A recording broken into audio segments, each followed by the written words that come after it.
Now back to Inside Real Estate. Here's Mike the Realtor. Hey folks, we are back. Welcome to Inside Real Estate. Website InsideRealEstateRadio.com, InsideRealEstateRadio.com. Hey, time to roll on into a new segment that we're going to have as a regular part of the show. Obviously being in real estate, we get a lot of questions about timeshares, although timeshares are not real estate and realtors have nothing to do with timeshares. But we get those questions, and there's a natural sort of fit there. And by and large, those questions are, how the heck do we get out of timeshares by and large? And there's a lot of horror stories about it. And I'm not here to say, timeshares are a horrible, horrible thing. If you've evaluated a timeshare situation and it's best for you and your family, hey, great, good for you. But by and large, everybody's trying to figure out how to get out of them, and they have horror stories about them. And, where there's smoke, there's fire.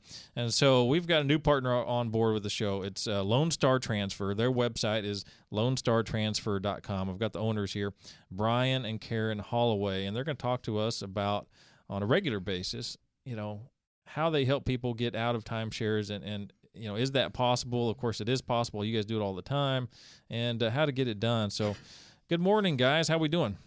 Good morning. Thank you so much for having us. How you doing, Mike? I'm doing good.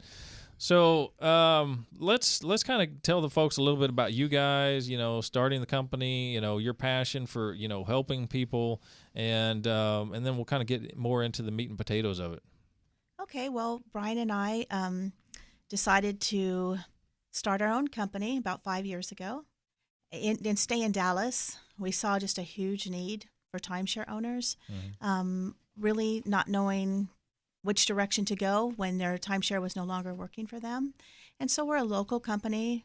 Our goal is to help timeshare owners in our community.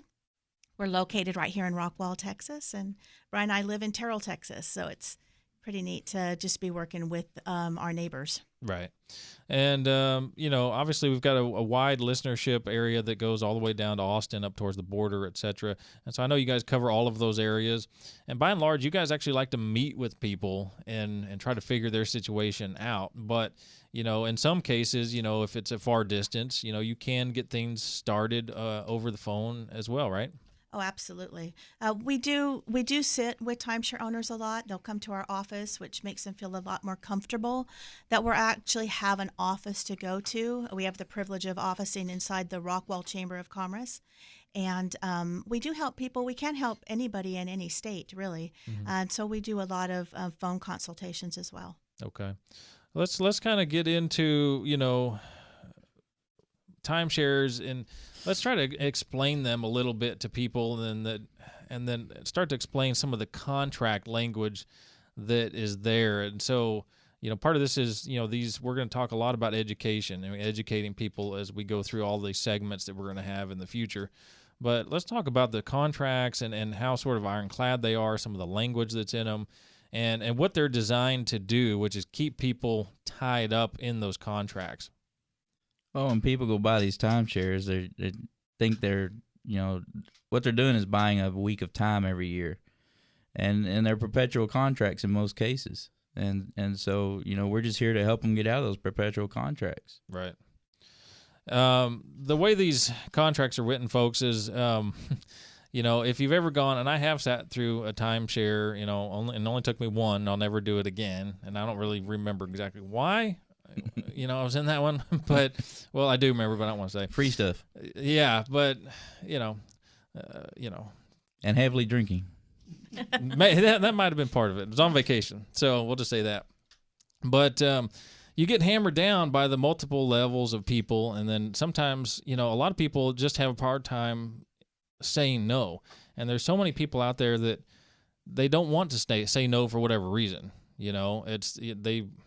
That's just part of their personality. And then particularly in a couple where both people can't say no, which can be a problem, they get into these timeshares. But even a lot of times you're working with people that were full aware of what they were doing, and this worked for them. They had a family, they wanted to do this. It was just, that was the way they were going to vacation. And that goes for maybe 10 years till the kids get too old, and then they've been paying for it for 5 years and not using it. And so they did use it for a while. Oh, absolutely. But then it's like, okay, now I'm ready to get out of this. but they didn't know how ironclad it is. And that's when you guys can come in and help them, right? Oh, absolutely. I think a lot of timeshare owners that have had their timeshare for years used them, love them, work great for their family, just like you were saying. But then they come to a time in their life when they're not using it like they used to. And I think most timeshare owners were led to believe that they would be able to sell their timeshare. So they never really thought about, oh my goodness, is this going to be a problem down the road? Mm-hmm. They just thought, gosh, well, when we're done using the timeshare, it's no problem. We'll go ahead and sell it. Right. And when they find out that that is really, really tough to do, they don't really know then which way to turn. And so it gets kind of frustrating. And, there's a lot of timeshare owners that are contacted, I'm going to say daily, by companies, maybe over the phone or, out of state, mm-hmm. telling them that there is a resale market to a timeshare and having to pay something up front. And they pay an amount of money up front with the promise of selling a timeshare, and it just does not happen. Yeah. And so they feel like, they're just being misled over and over again. Yeah, and there's a huge discrepancy in what the salespeople tell you when they're pitching the timeshares and they're trying to sell them to you and what's actually in the contract. And they wear you down by the end of it so much that you're not going to read all the fine print. And so, but then even if you're doing it willing, you're like, oh, we're going to use this. Yeah. Right. Okay, fine. That's great. Right. But you think you can get out of it at some point. No, you can't. Oh, yeah. It's very difficult to do that. And that's where you guys come in. And then, like you say, the other part of the industry is that there are companies out there that say they can get you out, right. and they'll charge you those fees up front, which is very frustrating, and then they just disappear, and then they'll start up under a new name. And, people, these timeshare companies say, yeah, we can get you out of your timeshare, 6 weeks, 4 weeks, 3 weeks, you're out of there. And that is a bold-faced lie, isn't it? It is. And I have to That's say, what we heard from all of our clients that have used our service, that they've tried to sell it, paid other companies out of state, and just couldn't get it done. And that's why they're calling us. Right. Because we're the only ones that'll tell them the truth. And the truth is that it's a long, complicated process because they signed what is really an ironclad contract. There are people that have tried to put these under bankruptcies, but they get kicked back because there are future billings. It's a contract that has perpetual future billings, which many bankruptcy judges will kick back. This is how strong these contracts are, and people don't understand that. And we're going to talk more and more about that. But it's a long process. And so talk a little bit about that process. If, somebody wants to get out of their timeshare, I'm calling you, and what's the next steps, and, how does that process go? Well, what will happen is when you call our office, what's really important is we get some information just to find out, to see if you do have a timeshare that we can actually help you out of.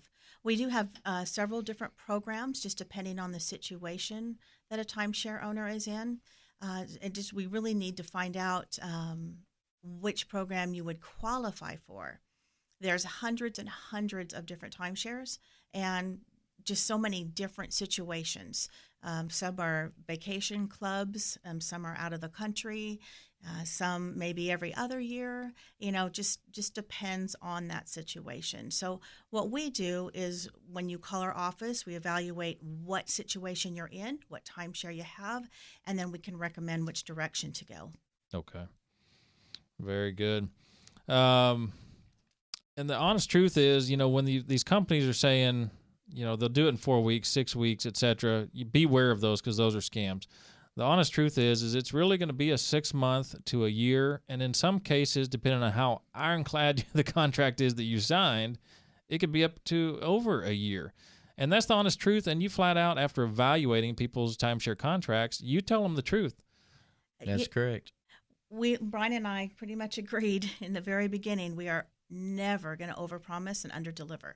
Yeah. We are always going to say the worst scenario so everybody knows what to expect. There's not going to be any surprises when we're helping you get out of a timeshare. We're very accurate about which direction we'll go once we've talked to you and actually saw what you have. Right.